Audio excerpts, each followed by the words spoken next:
Hello and welcome to this week's instalment of Nucleus Investment Insights.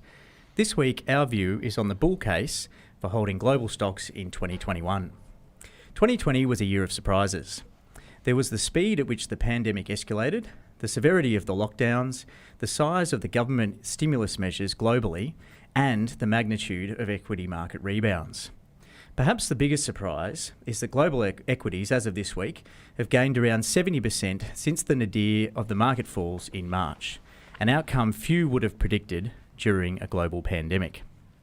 Even as vaccines are rolled out, low central bank policy rates are keeping cheap money issuance above pre-pandemic levels. Governments with big budget deficits are set to increase debt by another $10 trillion this year as political and social pressures make it hard to curb spending, further fueling the stock market mania. At home, the ASX, with a large exposure to natural resources and financial services, has strategists expecting the continued rotation towards value companies such as banks and miners at the expense of growth and technology. But will high levels of monetary and fiscal support, coupled with the kicker from vaccine deployment, be strong enough to support growing activity and earnings? Here to share his thoughts on the bull case for holding shares in 2021, I'm joined by Nucleus Wealth's Head of Investments, Damien Klassen. Hello to you, Damien. Hi, Tim. Good to have you on. And just a quick reminder that before we get started, if you haven't already, please subscribe and click on the notification bell to be notified of when we go live or have a new webinar to watch, or follow us on your preferred podcast platform. We also ask if you'd like to take a moment to click like on the video now to help our show grow. And for those listening in live, feel free to drop in your questions in the YouTube live stream chat to have them answered along the way. So let's jump into the agenda for today. First off, we have liquidity times 3. So I think you're trying to drive home a point here, Damien. Yeah, absolutely. The big reason is for all these stock market rises is liquidity, and looking to see when we can see the end of that. So liquidity. We'll run through a whole raft of different things where that's showing up. Not valuation is as well as is in there. So you need to have a. We'll run through some areas in terms of valuation where you can sort of pick up some value, but I think you do need to have more of a momentum view if you've got a bullish call on the market for this year, and I guess what we're trying to put together is the case for it that actually seems reasonable at the moment. Mm-hmm. Whether we've hit a short-term top or whatever, there's certainly going to be movements up and down within that, but I guess as an overall theme for 2021, what are we seeing as the reasons to be bullish? Sure. The earnings side has been very strong, but it was just seen this latest reporting season is pretty much done from a global perspective. The Aussie one's still in its early days, but very, very strong earnings. Then the reflation trade as well. Okay, look, yeah, fantastic. Some great points there. So let's jump into it. So. Liquidity. Let's kick off. You've got a great chart here. So start with the Fed balance sheet. So and this is true in Europe. It's true in Australia, Japan, China. Pick your central bank. They're all pumping as much money as they can into the economies. Interest rates are low. They're going to stay low. There's no expectation at all of interest rates rising this year. Mm-hmm. There is going to be, we're expecting a bit of an inflation shock, and we're going to talk about that in more detail next week. Yep. We don't think it's going to be real.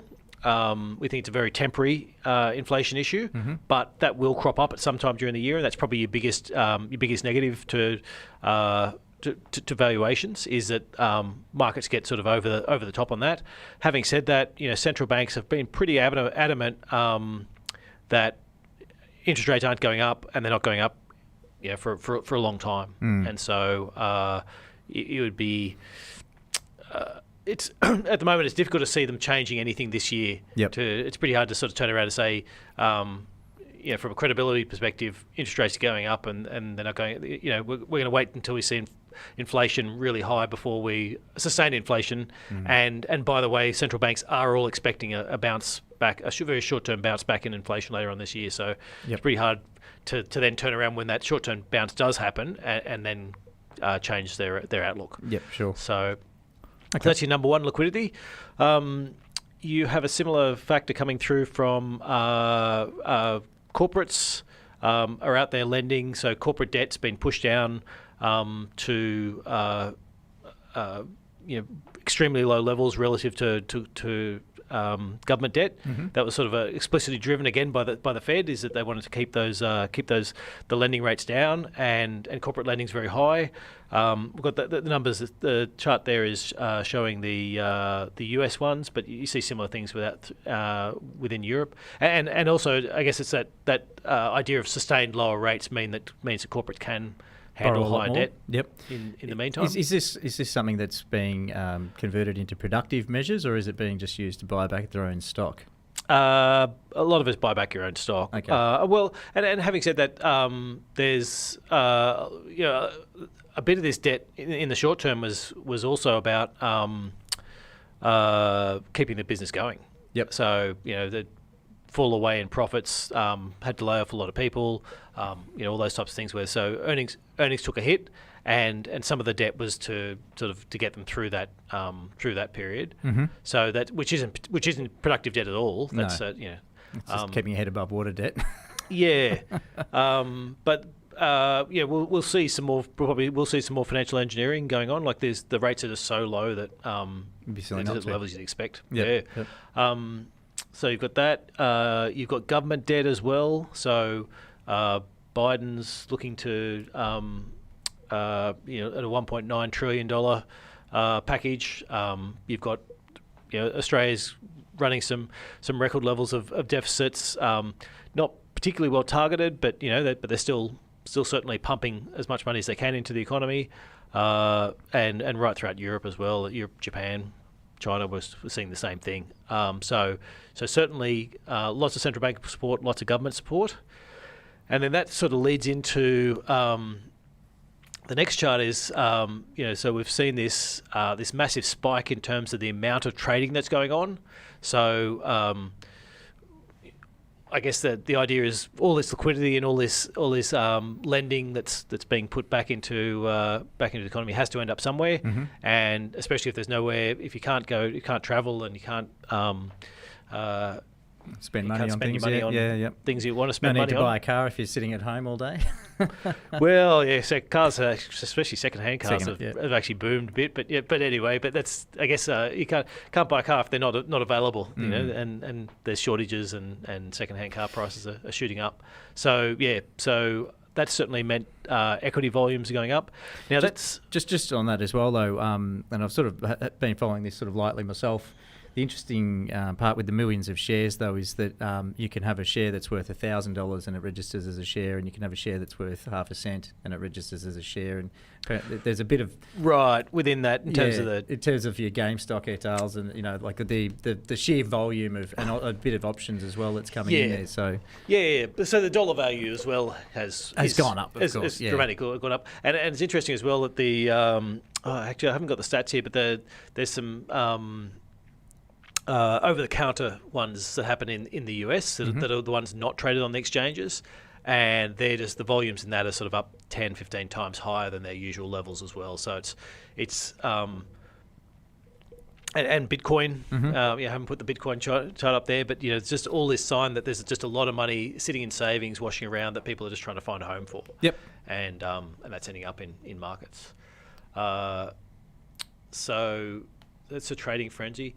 The options market, so I've just got a chart here up the top of the call options over the last 20 years, and you can see again that that's just skyrocketed, and that's just another one of those factors that's just sort of leading into that when all this liquidity around, you get a lot of leverage out of buying options, so that sort of you can put a small amount of money and amplify your gains and losses, which then helps to drive that market higher as well.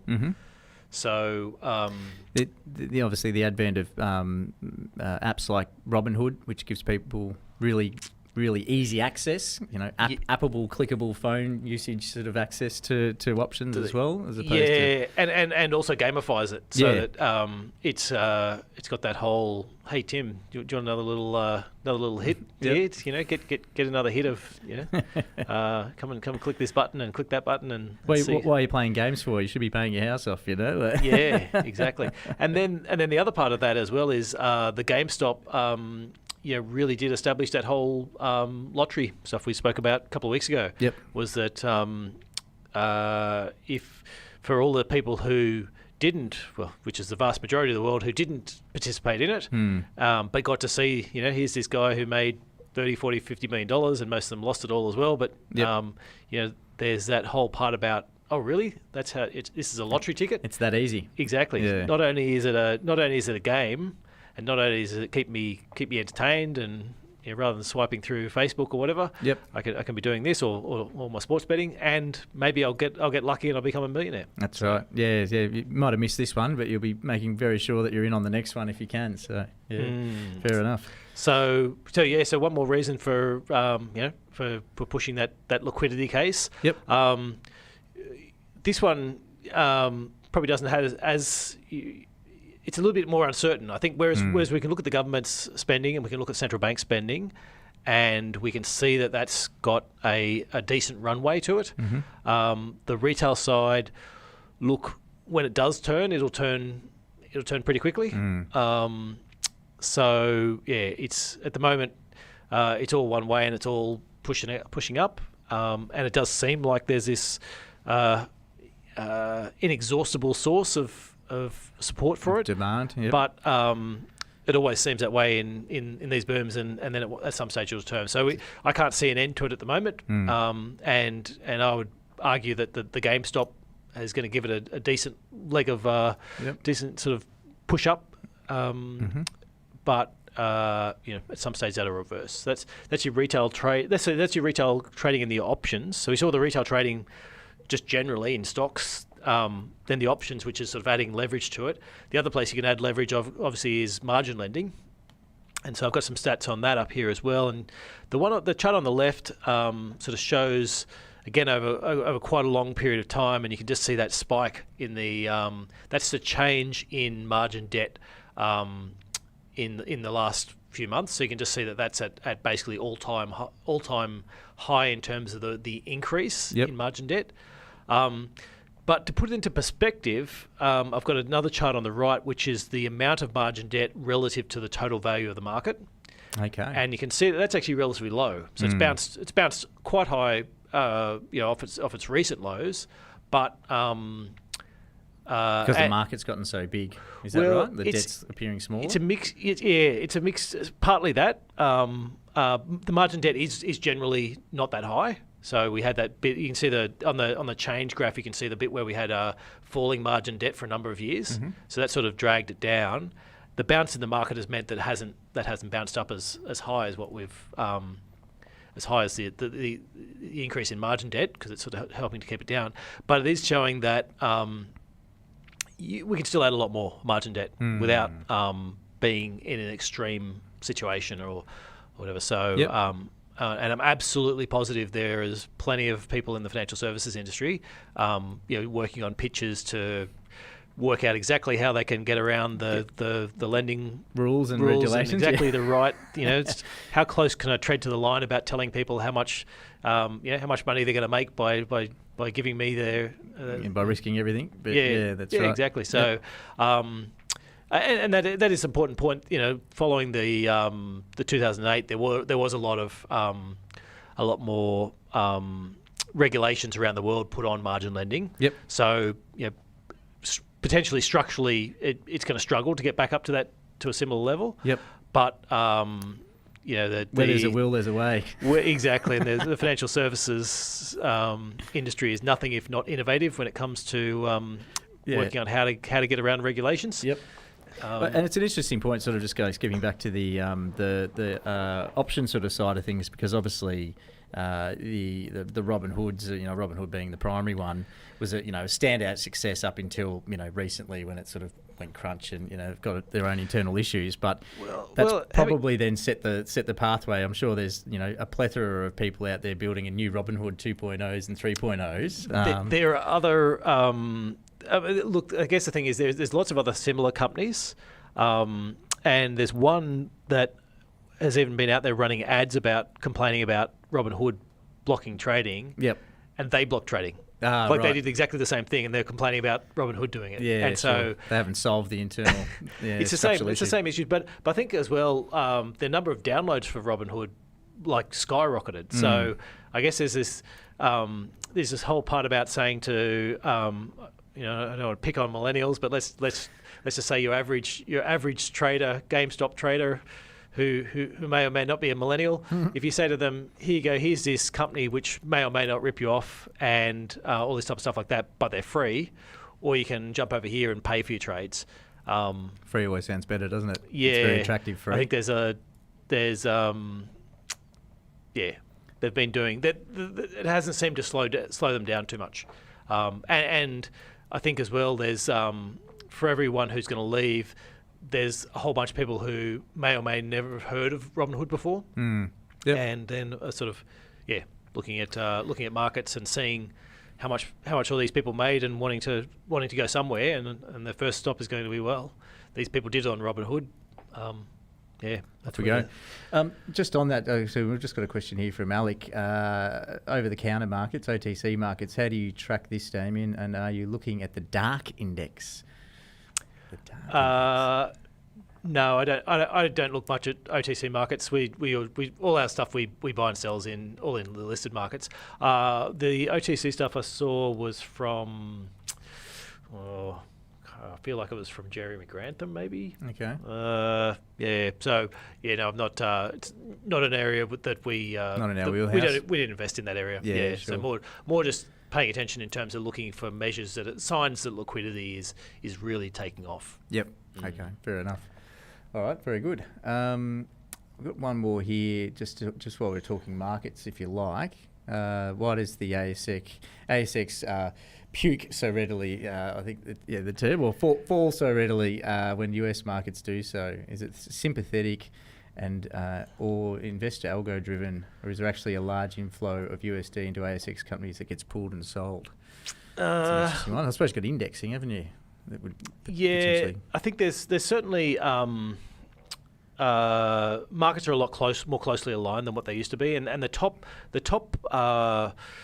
stocks around the world are traded by global sort of international investors, and we'd treat ourselves as one of those. So, Yep. And that's the MSCI World Index, and so you will make assessments. You'll go, well, if the US has fallen by 1%, then I've got some stocks in Australia, which if I can still sell those at the same price I could yesterday, I'll do it. Yeah, sure. And so and currencies make a big difference as well. Though. Yep. So it's all got to be everything's got to be brought back to the same back into the same currency, and so what you will see is those top stocks will be defined by international. Mm-hmm. The lower you get, the less likely it is that it's an international one, and the less effect. But then it starts getting correlated to the fact that, well, if the ASX is down 1%, those stocks are probably down 2 or something. Yeah, that's right, and more volatile. Yeah. Yep. Fair point. Okay. Okay, so margin debt. Yep. So when we move on to not valuation. Finishing with liquidity. Yeah. Yep. So on the liquidity side, I guess where the picture I'm painting is that we have scope to increase margin debt. Mm-hmm. There's options. It's hard to see how much more they could do on options, but maybe they can. Yep. And then the same thing with just general retail trading, but maybe there's this sort of post GameStop wave of new investors. There's Biden looks likely to get up, another $1,400 check that he's going to send out, and so quite likely that'll all sort of push out and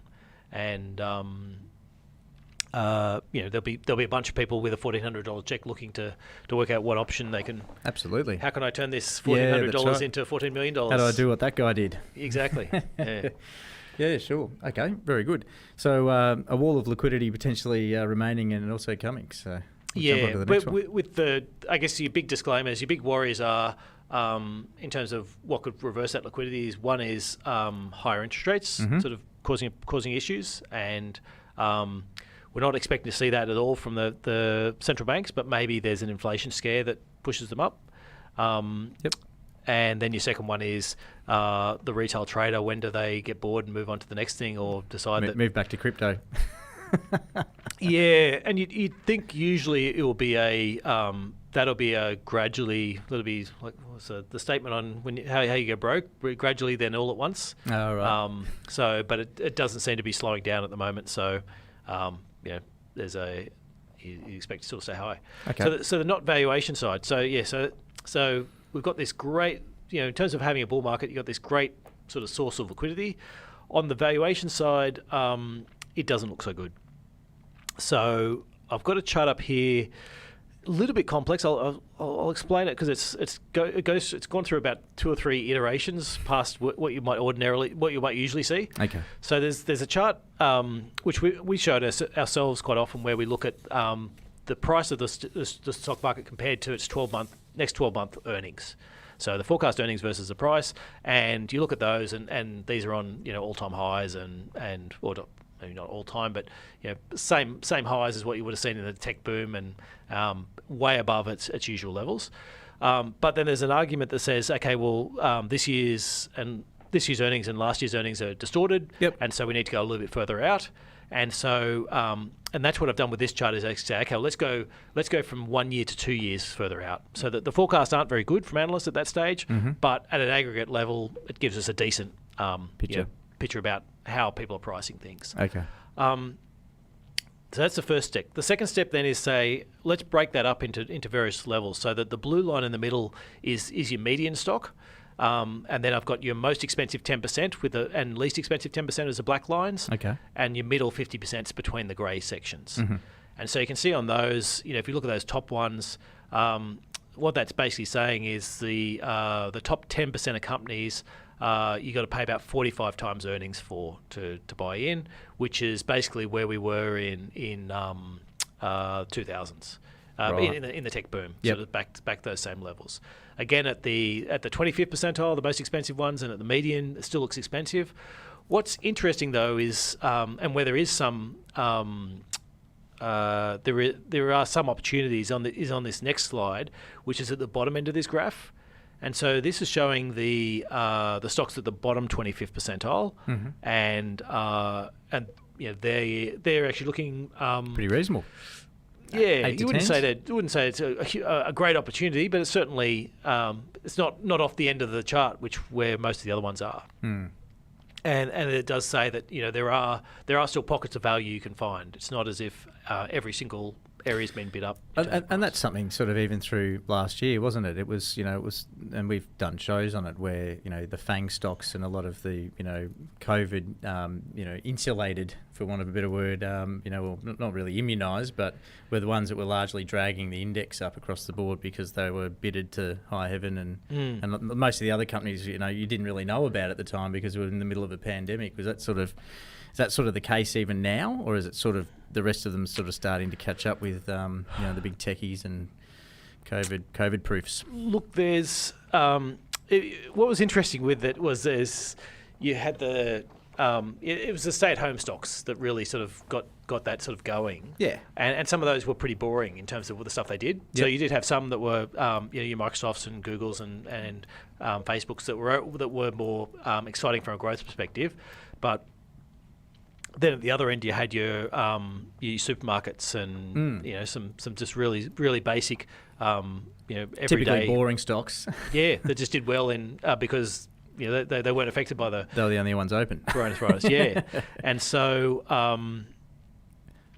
so now though it's really getting into how much do you trust the opening, I guess, in terms of there's some, and we've actually got a comment up there now just sort of talking about vaccinations and will or won't you get to herd immunity. Our view is that herd immunity doesn't actually really matter.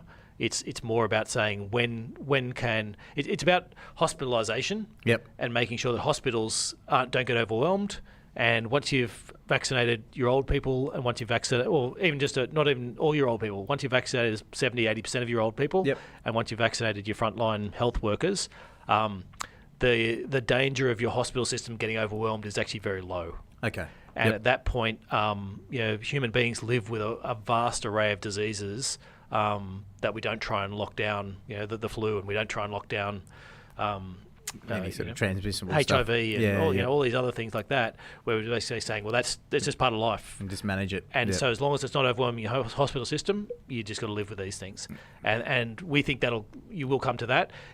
Australia, it actually seems like it's a long way away because we've done such a good job.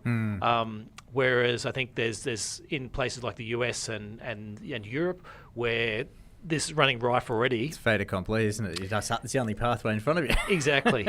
And so, and at that stage, it's going to be very hard for Australia to sort of turn around and say, look, the rest of the world's all back to normal, and we're going to keep quarantines and all this type of stuff because there are some people out there who don't want to get vaccine shots. Yep. So, Okay, very good.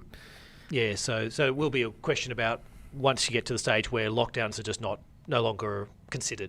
And just finally on this one, not to labour the point, but so sectors. So some examples, if that's not putting on the spot of where you might be looking if you were a value investor at this point in the cycle and felt like there was something still to invest in and something still to run. Yeah, sure. Look, we added a few cement makers to our portfolio today. Okay. That's sort of that type of area, which is. It's not a very exciting area. The stocks are cheap. You can buy stocks at below 10 times earnings. You got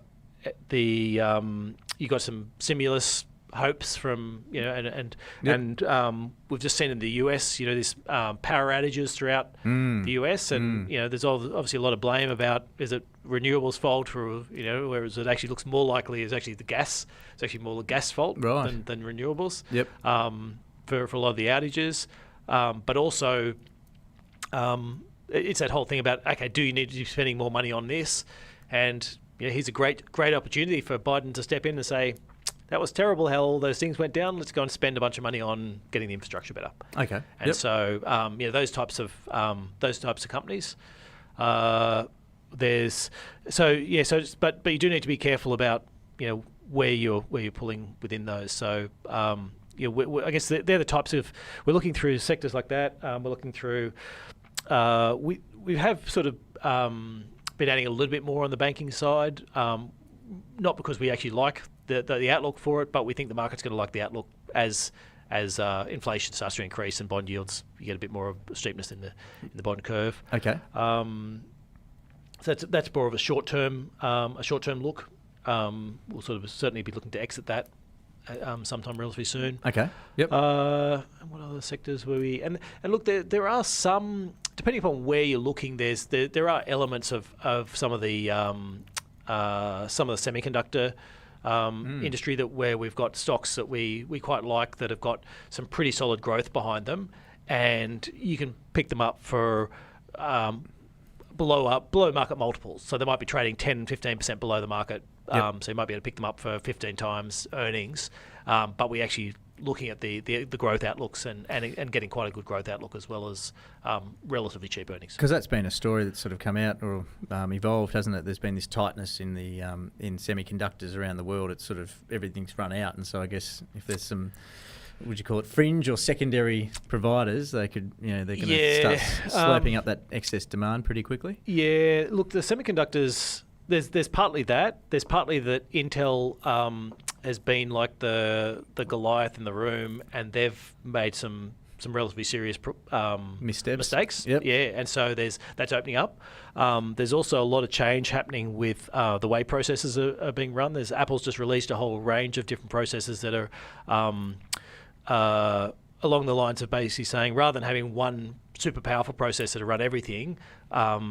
maybe we just have a couple of actually not very powerful processes, but they're actually very good at doing individual things. Task. And so, here's one that's just very good at doing photo stuff. Here's another one that's just very good at downloading, and here's one that's just very good at running your phone or running your thing on a really low power. Yep. And then I hope they make one for just running Slack, because that seems to blow my computer up. So I guess the idea with those is that that's actually really opening up some niche areas. So there's a number of ones who, some of them used to be small and are no longer small, but there's still a number of companies that are sort of medium and large ones that just aren't very large yet, who are just very good at doing one small element, and all of a sudden that might catapult them into much bigger markets. Okay, all right, fantastic, great answer.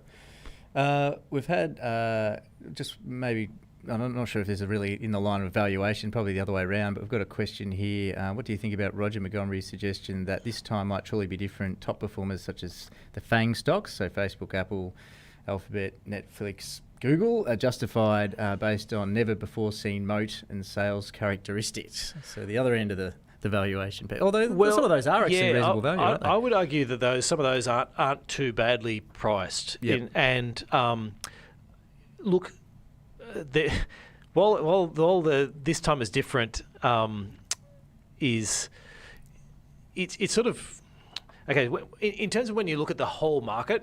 I think in terms of saying this time is different, well, it almost never is. In terms of looking at individual stocks, it almost always is. Right. So certainly you can grab individual names, and we do think as well. Like if we are talking the FANGs themselves, I wouldn't automatically tick every single box in that and say yes, every single one of these is going to be fantastic.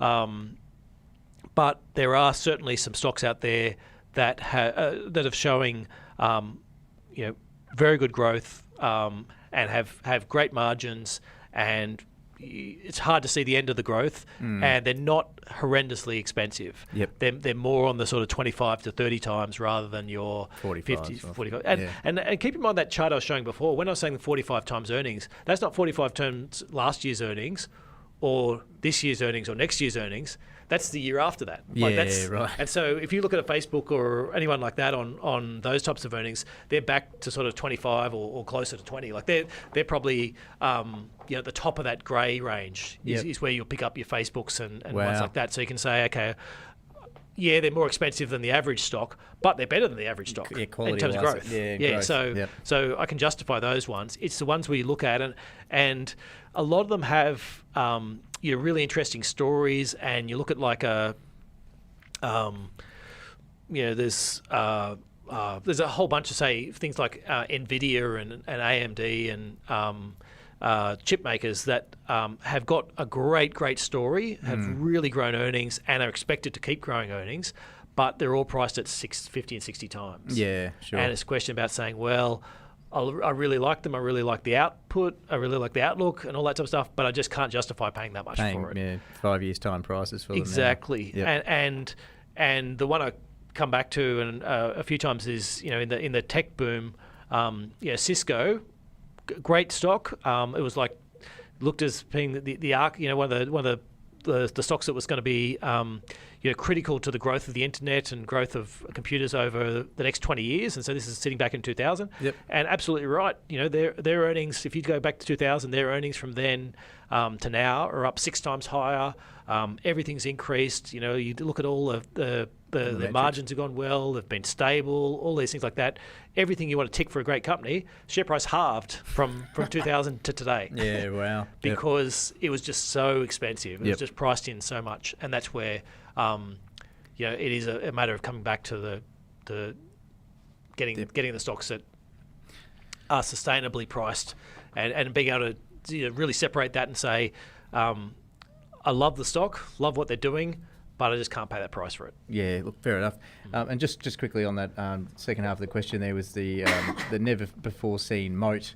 And just we're obviously seeing now that moats are starting to perhaps crumble. Obviously they were talking before with Facebook, having to and Google, of course, in Australia running into some regulatory and federal strife. And there's that moat may deteriorate if they if they're potentially get legislated out of business, do you think, or that's broken up? It is the other one. I guess the side of that as well is there are stocks that.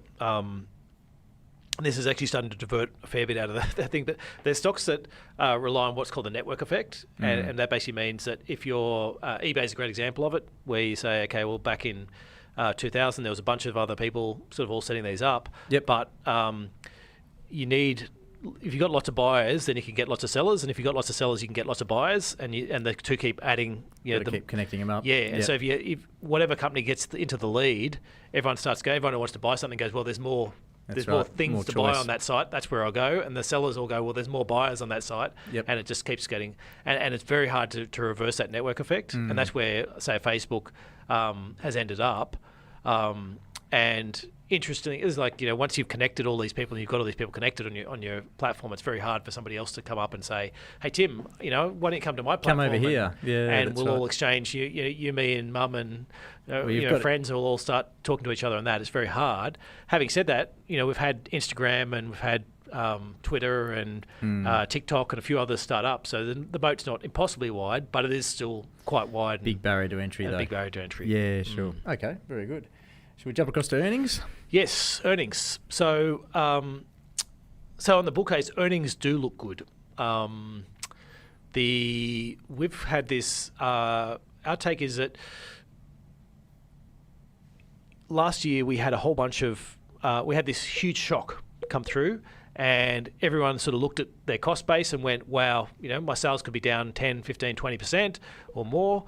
I need to go through this with a machete and just clear out middle management, get rid of all those useless costs that might have taken me ages to get rid of, close down, and then earnings bounce back or sales bounce back a lot faster. And so what we've seen is that earnings, even though sales hasn't recovered, the earnings have recovered. So for some companies, and so what we're seeing is just impressive growth. This last reporting season was, I don't know if it's as good as you could expect from this period. Much better than anyone would have expected. And when you look at it, and sort of companies are coming up on the median companies sort of coming out with sort of 10% growth on 2019. Yep. And you start saying, well, 2019 was pre-COVID. It was a normal year. Yeah. Yep. So if you can do 10% growth, pandemic. the back end of a pandemic, then that bodes pretty well for profitability. That's just absolutely remarkable, isn't it? And obviously we're looking at the S&P 500 or the US stocks here, but finding the same with the chart is S&P. The table on the right is the MSCI World. Or it's, it is heavily skewed to the US, but there's about 1,000 companies that are reported so far this reporting season, and what was interesting is if you look at the forecasts, the middle column of that is the next 12-month revisions to earnings.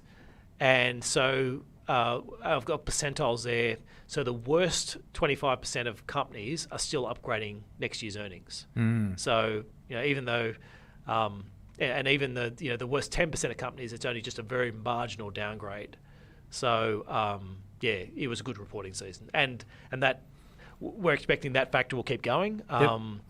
There's except for Coles, maybe they came out and said it's probably not going to be as good as last year. No, exactly. There's definitely a bunch of the people who really benefited from the pandemic. Are not going to be. You stay home stocks. Well, and actually, it is. That's probably that's saying it the wrong way. The stay home stocks, because there's a divergence between someone like a Coles who is like, okay, you benefited because you happened to be in the right area at the right time. Yep. But are people going to change their behaviour to keep doing what they're doing? And you're going, well, no, probably not. But once people can eat out again and do all these other things, they probably will. Yeah, sure. Whereas there are stocks that benefited, say like a Zoom or some Microsofts and other ones like that are the stay-at-home stocks. But if people have changed their behaviour because of it, and we do think that has been the case, then you can expect that their earnings to keep going. It's going to continue. Yeah, sure.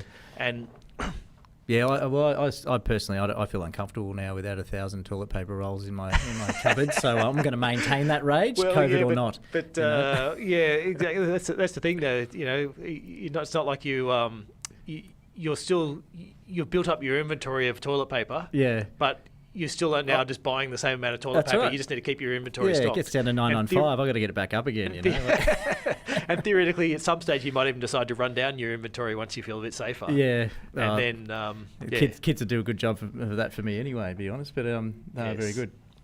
So that sort of comes across to these reflation and recovery stories, actually sort of getting into this next slide, which is... but it's really on that third point, the structural change.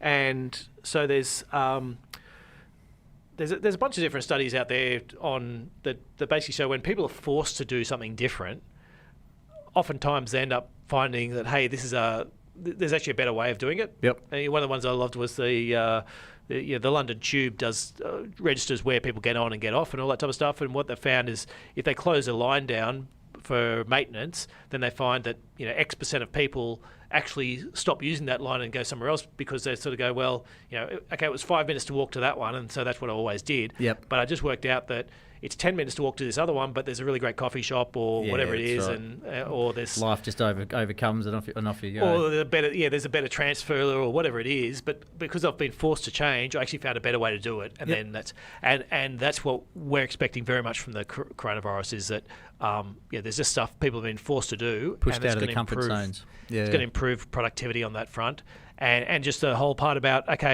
we can't afford to have we've got whatever. We've got a 30-person firm.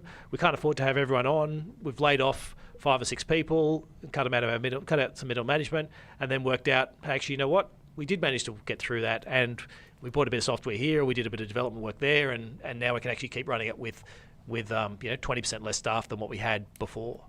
Okay. And it's those structural changes that we're expecting to really keep driving that productivity and really drive the profit growth. Then we go back to that point, as inflation goes from being low to being normal, so stocks tend to perform really well in that period, and we're very much in that period. We've seen deflation in a lot of areas, and now we're looking at inflation picking up. And vaccines have been exceptional. That 600,000 person study coming out of Israel with sort of 95% fall in the amount of hospitalizations and serious effects. It's hard to think what more you could have asked from for such a short-term solution. Yeah, you can always have more of those, but it was obviously done very quickly, rolled out very quickly. There's obviously a concern about mutations and issues from that, but the fact you've had a vaccine from scratch, or not just one vaccine. We've got 7 or 8 vaccines developed from scratch that solve the problem in under a year. is it says that mutations, aren't going to be you wouldn't think. Be an external shock. Should say aren't. You wouldn't think based on that mutations are going to be a problem. Yeah, and so all those factors we just spoke about are all positive. The biggest factor I spoke about was the valuation. Sorry, the most negative factor was obviously the valuation side of it. Markets can ignore valuations for a certain period of time. They definitely can't ignore it forever. Yep. But it does seem as if most of those liquidity factors have got a sort of 6-month run or so. Quite possibly we're at a sort of near-term peak at the moment. So I don't want to say it's all uphill from here, but certainly there's enough positives around that you wouldn't want to be too far. So we're a little bit underweight, but from conservative factors and valuation factors, but a lot of tailwinds, not a lot of headwinds at present. Yeah, that's right. Yep. Okay. Very good. I might, before we jump across to the investment outlook, I'll just do a shout out to our listeners as well. Feel free to drop in any further questions in the live chat, just while we're rolling through the investment outlook. And so I should be clear that I'm not saying this. I'm not saying we're in a new normal and everything's different, and we're always we're in for a permanently higher. We're not. It's not like we're reaching a permanently higher plateau, which is sort of a famous economist sort of said that just before the 1929 sort of all struck. That's it. But the vital signs are pretty well there, though, aren't they? Well, earnings up. All those things we've spoken about. Yeah, that's right. The valuations. I mean, if you took a longer term view, you'd say no, these valuations they'll be a top at some stage. But it's the force of liquidity. Yep. And the problem is if you step out of the market now, if you went to cash now and said, okay, valuations are far too high, I'm just going to go to cash. And then you do get a massive amount of stimulus from Biden. Right. Inflation starts to pick up. Maybe there's some, energy prices. We're seeing solar prices come down, and we're seeing driverless cars and all these other factors that might really improve productivity over the next 5-10 years. If markets can stay high until some of those actually really kick in, then you might be sitting in cash and you've missed your chance all the way up. Yep. Sure. And central banks, that's why central banks are trying to chase you out of it as well. They're trying to chase you out of the cash. So we sort of, our view is you need some exposure. We're not overweight, with all these factors at the moment. We're not, not bullish enough that it's go. Throw everything out there and go get a margin loan and ramp this thing up. But there's enough out there to say that you probably should just have some exposure. Okay, very good. All right, we'll jump across to our outlook, although I feel like we've sort of spent the whole show running through our that's outlooks, right. haven't we? I think we probably have. There's not a lot more to add to those. I'll leave those up and then... I guess probably just a couple of things, and we've spoken a lot about the upsides, and so maybe we just won't dwell, but just spend a second on the downsides. But obviously, locally, we've got JobKeeper, JobSeeker finishing at some point. Who knows when that could be, thanks to our recent lockdown. Maybe it's had a little stay of execution. But I think it's more that the point for, and this is a global phenomenon as well. So it's not just Australia that's got so much government support coming in and bailing and helping out. Our view sort of pre-vaccines was, look, it's got to end at some stage.